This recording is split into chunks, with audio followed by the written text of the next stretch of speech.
Différents faits divers nous interpellent et nous incitent à la réflexion. Ils annoncent un événement imminent et d'une grande importance. Mais comment l'analyser? En écoutant Jean-Claude qui, à la lumière de la Bible, t'accompagnera et te permettra d'être prête, d'être prêt pour le retour de Jésus. Note que les éditions spéciales sont disponibles sur YouTube. Quelle est la réponse 2? Le 2, c'est le chiffre.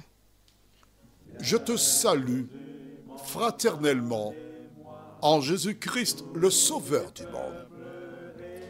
C'est Jean-Claude qui partage avec toi cette nouvelle série qui s'intitule « Découvrir la vérité ». Nous sommes contents de se retrouver en ce jour, à nouveau, au pied du Créateur des cieux et de la terre. Marco et Jean-Claude, nous avons la joie d'avoir été sélectionnés par le Créateur. Il nous a donné la vie, les talents, et nous consacrons le temps pour l'exalter. Aujourd'hui, nous verrons ensemble mon fils. Juste avant, prions. Notre Seigneur et notre Dieu, merci pour la puissance de l'Évangile.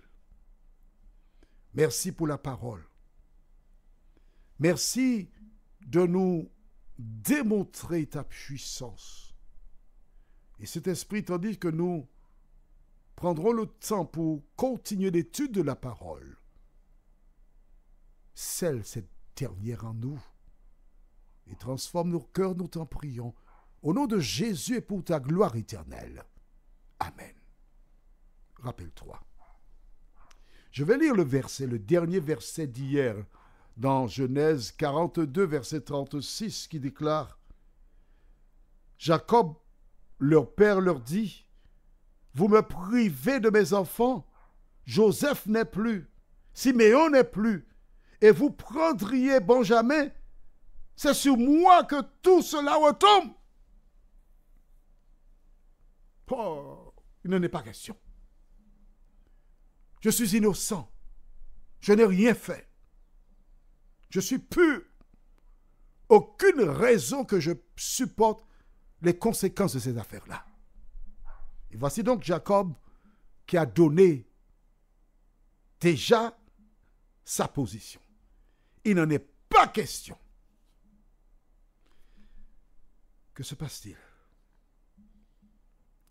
Les 9 qui sont revenus savent que Siméon est en prison, enchaîné.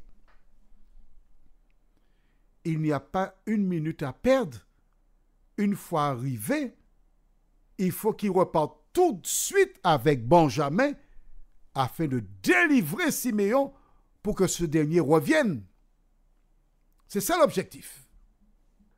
Il faut ramener Siméon. Ils n'ont même pas encore abordé la question vraiment. D'accord? Alors, on va relire. Il ne faut pas qu'on aille vite. Mais non, il faut prendre notre temps. On est toujours dans Genèse 42. Et je lis à partir du verset 30. L'homme qui est le seigneur du pays nous a parlé durement et il nous a pris pour des espions. Nous lui avons dit, nous sommes sincères, Nous ne sommes pas des espions. Nous sommes 12 frères, fils de notre Père. L'un n'est plus, et le plus jeune est aujourd'hui avec notre Père au pays de Canaan. Et l'homme qui est le Seigneur du pays nous a dit, voici comment je saurai si vous êtes sincères. Laissez auprès de moi l'un de vos frères, prenez de quoi nourrir vos familles, partez et amenez-moi votre jeune frère. C'est clairement dit ici, vous n'avez pas une minute à perdre, amenez à manger pour eux et amenez-moi votre jeune frère, sans plus tarder. Amenez-moi le plus jeune. Donc, c'est tout à fait légitime que Ruben fasse la déclaration que nous voyons maintenant. Et nous lisons dans Genèse 42, versets 37 et 38. Ruben dit à son père, « Tu feras mourir mes 2 fils si je ne te ramène pas Benjamin. Remets-le entre mes mains et je te le ramènerai. » Jacob dit, « Mon fils ne descendra point avec vous, car son frère est mort et il reste seul. S'il lui arrivait un malheur dans le voyage que vous allez faire, vous feriez descendre mes cheveux blancs avec douleur dans le séjour des morts. »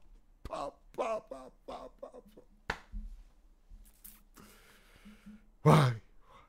Et à ce moment, je présume que des larmes coulent à nouveau sur les joues de Judas. Des larmes coulent sur les joues des petits-enfants qui voient papy pleurer.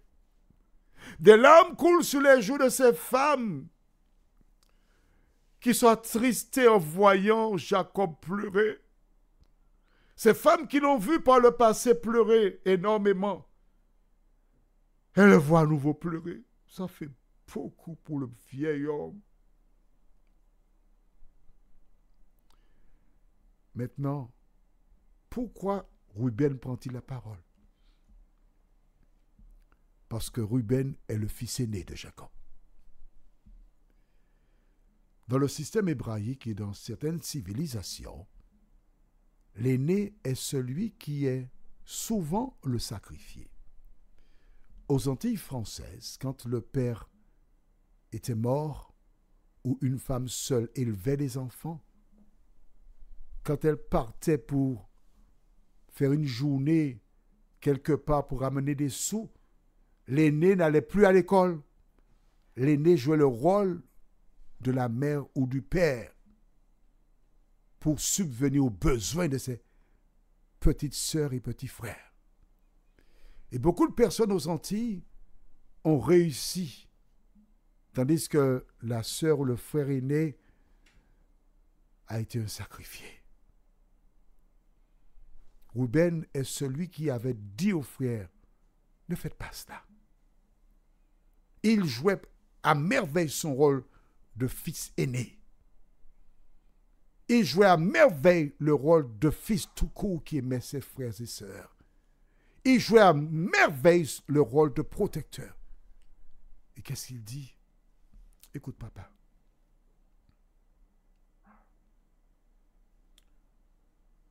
Je laisse mes 2 fils pour toi. Engage. Je ne te ramène pas Benjamin, tu feras ce que tu voudras. Vois-tu, Ruben a une foi. Il a une assurance. Il offre ses 2 fils en gage. Mais qu'est-ce que ça veut dire, les 2 fils de Ruben? Qu'est-ce qu'il fait avec les fils de Ruben? Les fils de Ruben, ce sont ses petits-fils. Ils n'ont aucune valeur affective pour Jacob. Qui est Benjamin? Benjamin est le 2e enfant de la femme qu'il aimait, Rachel. C'est elle qu'il avait vue pour la première fois près du puits quand il est arrivé là-bas. Et dès qu'il avait vu Rachel, il était tombé amoureux d'elle. Il avait accepté de travailler 7 années pour l'avoir pour épouse.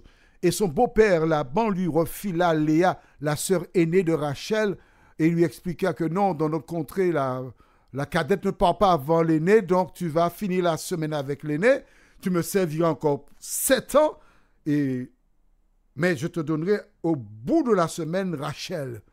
Il avait travaillé 14 ans pour avoir Rachel, son amour. Elle lui avait donné un fils, Joseph. Puis un deuxième Benjamin, qui à la naissance, elle rendit le souffle de vie.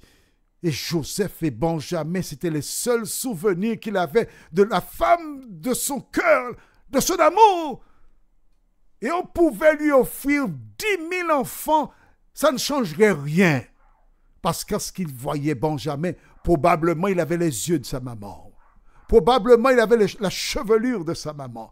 Probablement il avait le thé de sa maman. Et personne ne pouvait le remplacer. D'autant qu'il avait perdu déjà Joseph. Non.